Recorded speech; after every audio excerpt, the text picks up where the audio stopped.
আমরা আসছি বাসা থেকে আজকে ঈদের তৃতীয় দিন বাসা থেকে বের হয়েছি ঘোরার জন্য।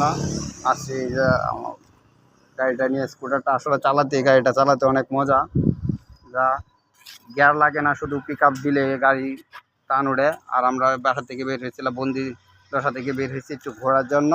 এই যে দেখেন আসছে সুনামগঞ্জের এবং ইনাদগঞ্জের মধ্যে একটা নদী, নদীটা দেখার মতন। ওই যে দুই পার দিয়ে রাস্তা চলে যাচ্ছে। মিঠামইন এক ধরনের সৌন্দর্য, সুনামগঞ্জ আরেক ধরনের সৌন্দর্য। বর্ষাকালে সব দিকেই পানিতে, যাদের পানি এলাকা তাদের জন্য খুব কষ্টদায়ক।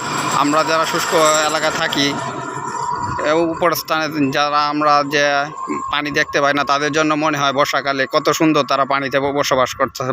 বর্ষাকালে তারা পানি দেখতে পাচ্ছে। আমরা পানি দেখার জন্য টাকা খরচ করে আসি, আর তারা বর্ষাকালে পানির জন্য বাড়িঘর ছেড়ে চলে যেতে হয়। এই যে বাড়িঘর এগুলো বর্ষাকালে তারা বাড়িঘর ছেড়ে চলে যেতে হয়। তার বাড়িতে পানি উঠে এই যে ফসলের জমি সবগুলো তলিয়ে যায়। ঘর বাড়ি ছেড়ে তারা অন্য স্থানে আশ্রয় নিতে হয়। এটাই হচ্ছে সুনামগঞ্জ যে বাসীর মানুষের অনেক কষ্ট। ওরা তো আমরা মনে করি যে সিলেটের মানুষ অনেক সুখে আছে, সুনামগঞ্জের এদিকে আসলে বর্ষাকালে তারা বুঝে তারা কতটুকু কষ্টে আছে।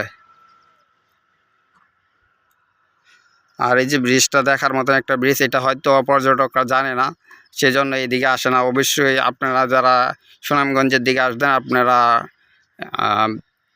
নবীগঞ্জ হয়ে আসবেন। নবীগঞ্জ ইনাদগঞ্জ এবং রানীগঞ্জ দুইটার মধ্যে দিয়ে নদীটা চলে গেছে।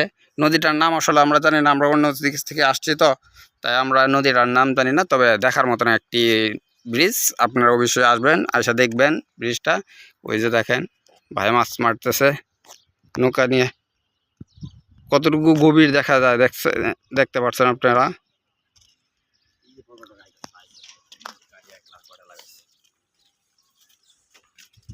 ওকে।